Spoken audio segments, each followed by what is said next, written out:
दोस्तों, आप बिहार के किसी भी एग्जाम की तैयारी कर रहे हैं, बिहार पुलिस, बिहार एसआई या आप टीचर का कर रहे हैं या बीपीएससी कर रहे हैं, तो आपको पता है कि बिहार जीके का काफी महत्व है। तो एक सीरीज चल रहा है आपका बिहार का संपूर्ण भूगोल, जिसमें लगातार मैं वीडियो बना रहा हूँ। यहाँ पे देखिए मैंने लेसन लिख दिया है, फुल कॉन्सेप्ट के साथ चल रहा है, तो पूरा लेसन मैंने लिख दिया है कि बिहार के भूगोल में कितना आपको पढ़ना है। और यहाँ पे देखिए बिहार का सामान्य परिचय पे वीडियो बन चुका है, आंतरिक संरचना हो चुका है, भौतिक संरचना हो चुका है और बिहार की प्रमुख नदियों के बारे में वीडियो मैंने बना दिया है। और आज का जो टॉपिक है वो है बिहार की प्रमुख झील, इसी के बारे में हम लोग पढ़ने वाले हैं। एक चीज और बता दूं कि ये आपको 9:30 बजे सुबह आता है रोज वीडियो, तो आप सुबह 9 बजे आप देख सकते हैं। तो यहाँ पे आज हम लोग बात करेंगे झील के बारे में, तो शुरू करते हैं। सबसे पहले बात है कि आपको पता है कि विसर्प प्रवाह और नदियों के मार्ग परिवर्तन के कारण। अब विसर्प क्या होता है? आप जानते हैं ना कि जो नदियां होती है पहाड़ों से जब आती है तो लहरा के चलती हैं, सांप के जैसा, ठीक, और मार्ग परिवर्तन करने में भी बहुत तेज है। तो जिसकी वजह से जैसे गंगा नदी हो गई, बूढ़ी गंडक हो गई, कोसी हो गई, महानंदा हो गई, इत्यादि नदियों के द्वारा गोखुर झील बनता है। तो पीछे पिछले क्लास में हमने बताया था गोखुर झील क्या है। यानी गो मतलब गाय, खुर मतलब उसका पैर, गाय के पैर के आकृति के अनुसार एक झील बनता है जिसको गोखुर झील कहते हैं। तो गोखुर झील बनता है और वही ज्यादा पाए जाते हैं। झील नुमा जलमार्ग क्षेत्र को उत्तर बिहार में ताल, चौर, मन भी कहते हैं, ठीक ना। याद रखिएगा, ताल, चौर, मन, ये पिछले क्लास में भी चर्चा हम कर चुके हैं। तो अब बात करते हैं यहाँ पे जलमग्न क्षेत्र को, यानी आर्द्र भूमि को वेटलेट्स कहा जाता है। ठीक है, तो सबसे पहला बात है कि आपको बता दूं, मैं झील से हर समय आपका बिहार पुलिस में भी क्वेश्चन आया था और आपका बीपीएससी में भी क्वेश्चन आया था। तो इसको बारीकी से पढ़ना होगा, किस झील की क्या खास बात है, क्या नहीं है, और किस जिले में कौन सा झील पड़ता है, इसको जानना बहुत जरूरी है। तो चलिए फिर शुरू करते हैं। यहाँ पे देखिए मैंने यहाँ मैप दिया हुआ है और मैप के आधार पे हम लोग झील को कवर करेंगे। तो सबसे पहले आप देख लीजिए, यहाँ पे पश्चिमी चंपारण है, ठीक ना, पश्चिमी चंपारण है। और पश्चिमी चंपारण में कौन सा झील है? तो आप कहिएगा उदयपुर झील। कौन सा? उदयपुर झील। या उदयपुर को ना एक और नाम से जाना जाता है, सरैया मन।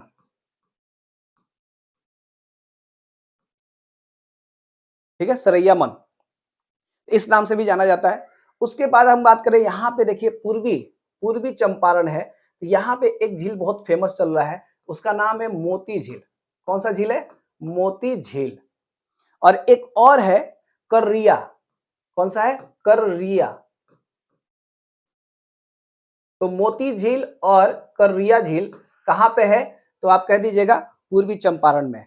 तो ये हो गया आपका पश्चिमी चंपारण, ये हो गया आपका पूर्वी चंपारण। ऊपर से ही शुरू करते हैं, तो यहाँ पे आप देख लीजिए, ये वाला जो देख रहे हैं यहाँ पे दरभंगा है, जस्ट मधुबनी के नीचे दरभंगा है। और यहाँ पे जो झील है वो है मोस्ट फेमस झील, ठीक ना। यहाँ पे जो झील है मोस्ट फेमस झील है और उसको हम लोग बोलते हैं कुशेश्वर, जो एक धार्मिक स्थान भी है, ठीक ना।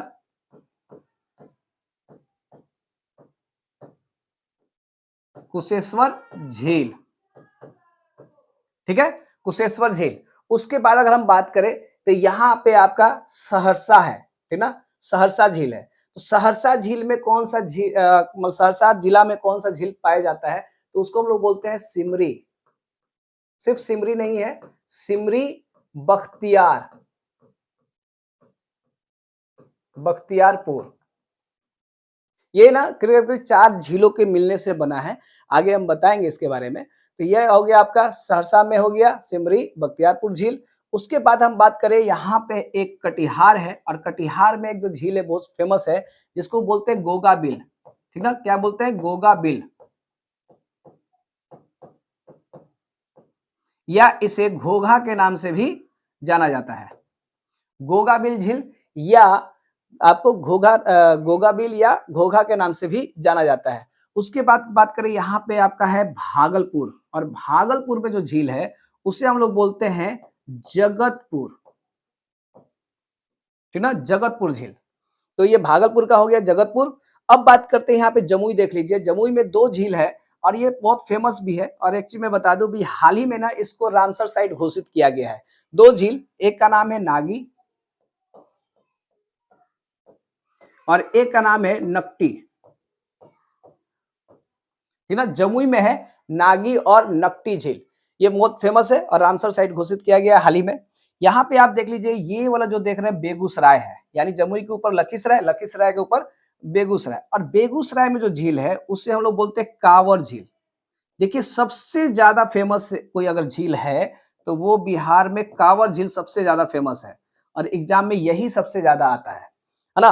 अगर हम बात करें और भी, तो जैसे कि यहाँ पे है रोहतास, रोहतास में एक झील है जिसे हम लोग बोलते हैं अनुपम झील, ठीक है, अनुपम झील। तो इस तरह से ना आप मैप पे दर्शा कर पढ़िएगा तो ज्यादा याद होगा। चलिए फिर आगे देखते हैं।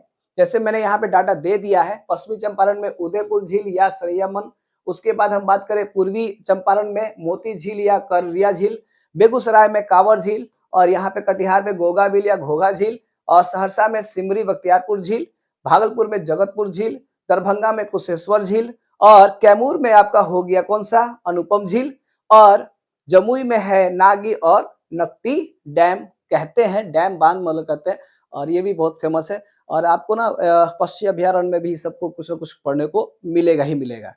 तो चलिए अब विस्तार से देखते हैं सभी झीलों के बारे में। सबसे पहले बात करते हैं कांवर झील। हमने कह दिया था सबसे ज्यादा फेमस है ये झील, तो उसको देखना जरूरी है। तो यहाँ पे देखिए बेगूसराय में स्थित है, लेकिन कौन से गांव में, तो मंझौल गांव में स्थित है। ये आपका फोटो रहा ये कांवर झील का। तो यहाँ पे और कहता है कितने क्षेत्र में फैला हुआ है, तो 16 किलोमीटर स्क्वायर में फैला हुआ है। ये एक गोखुर झील है। तो हमने कहा था नदियां जो विसर्ग बनाती हैं और कभी कभी मार्ग बदल देती है और ये सीधे रास्ता ज्वाइन कर लेती है, तो यहाँ पे ना एक छोटी सी आकृति बच जाती है, मतलब छोटा नहीं बड़ा ही आकृति रहता है, तो गाय के पैर के जैसा। तो ये गोखुर झील है, और किस नदी से बना है ये सबसे ज्यादा पूछता है, तो वो आप कह दीजिएगा बूढ़ी गंडक से, ठीक ना, बूढ़ी गंडक के नदी से इसका निर्माण हुआ है।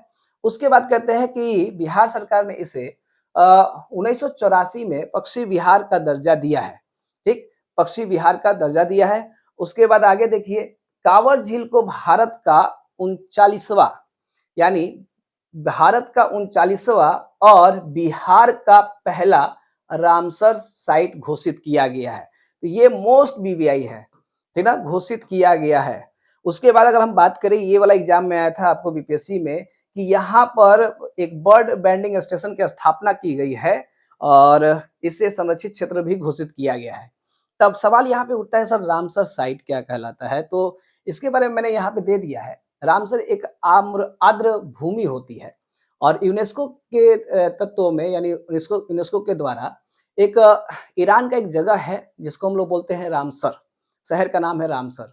वहीं पे यह सम्मेलन कराया गया कि भाई आर्द्र भूमि को बचाने के लिए, संरक्षण के लिए इस तरह का सम्मेलन किया गया।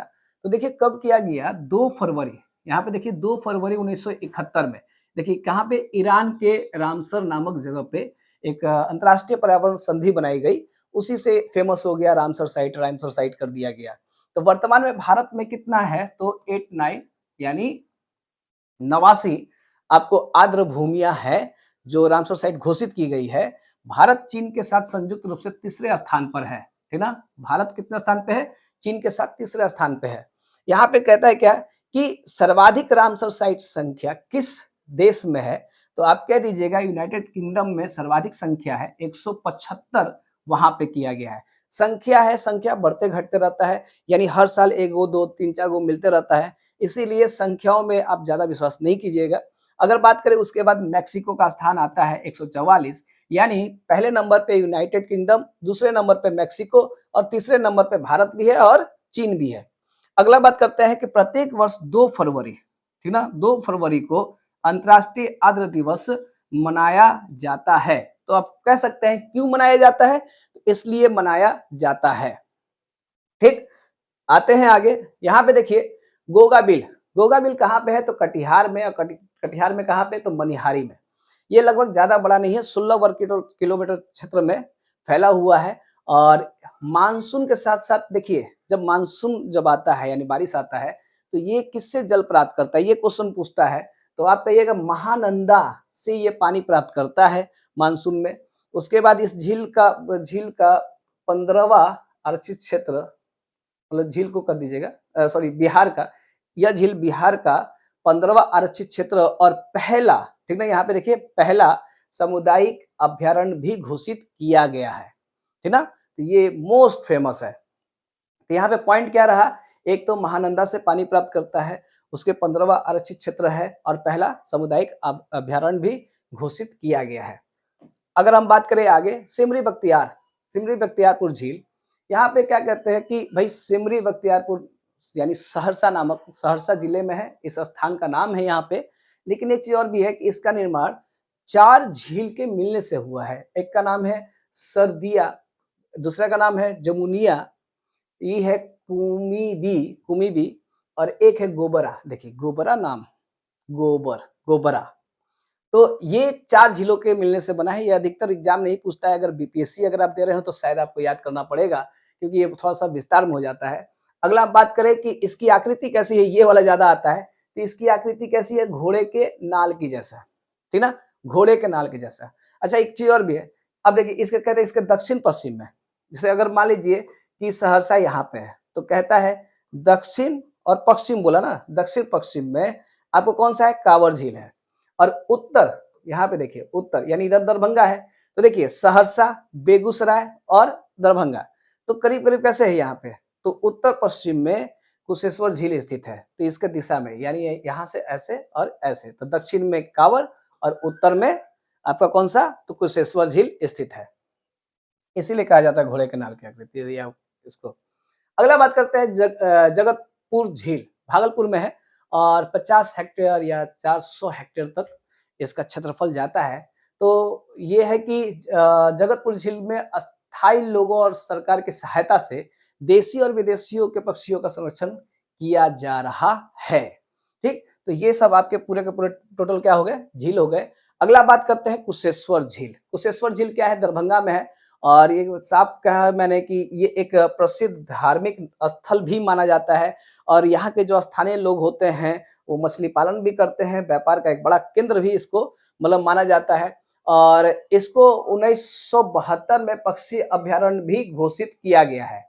यहाँ पे कुछ पक्षी आते हैं जैसे कि साइबेरियन क्रेन, यहाँ पे आते हैं प्रवासी पक्षी और जैसे ठंडे के महीने में आएंगे और गर्मी के मौसम में चले जाते हैं। और एक चीज और भी है कि सर्दी के दिनों में ये 20 किलोमीटर और वर्षा के दिनों में 100 किलोमीटर जाता है। तो फिर वही क्वेश्चन आ सकता है कि भाई वर्षा के दिनों में 100 किलोमीटर जाता है तो कहीं ना कहीं से तो पानी प्राप्त करता होगा, तो किन दो नदियों से ये पानी प्राप्त करता है, तो याद रखिएगा कमला से और करेह से, ठीक ना, कमला और करेह से ये पानी प्राप्त करता है।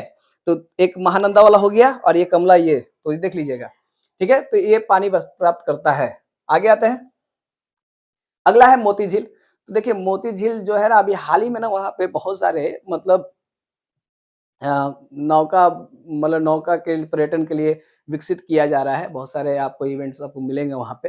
तो जैसे कि मोती झील पूर्वी चंपारण के हृदय स्थल के नाम से जाना जाता है या माना जाता है और यहाँ पे नौकायन प्रतियोगिता भी होता है, इसलिए भी बहुत ज़्यादा फेमस चल रहा है। ये देखिए बापू धाम रेलवे स्टेशन से सिर्फ 1.5 किलोमीटर की दूरी पे है ये, ठीक। तो मोतिहारी जो स्टेशन है बापू धाम रेलवे स्टेशन से मात्र 1.5 किलोमीटर दूरी है। सूर्यास्त के समय प्रकाश के अपवर्तन की वजह से झील कई रंगों में दिखाई देता है। तो इस तरह से ये पर्यटन के लिए काफ़ी अच्छा है।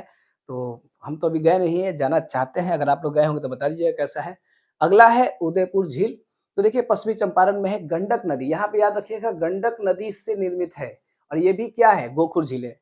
इसे सरैया मन भी कहते हैं। तो सरैया मन मतलब आप समझ रहे हैं ना, झील को मंच और ताल भी कहते हैं, तो सरैया मन भी इसको कहते हैं। तो इस तरह से यह पश्चिमी चंपारण में है। तो अभी मैं बता दूं, ये वाला जो उदयपुर वाला है ना, बीपीएससी में आपका एग्जाम में आया था, उदयपुर झील कहाँ है। तो नॉर्मली तो किताब उताब में था नहीं, तो लोग ना वो राजस्थान मार के आ गए थे। तो यहाँ पे बहुत कंफ्यूजन वाले सवाल होते हैं, कहीं भी कुछ भी क्वेश्चन आ सकता है, इसलिए मैंने पूरा का पूरा डाटा दे दिया है।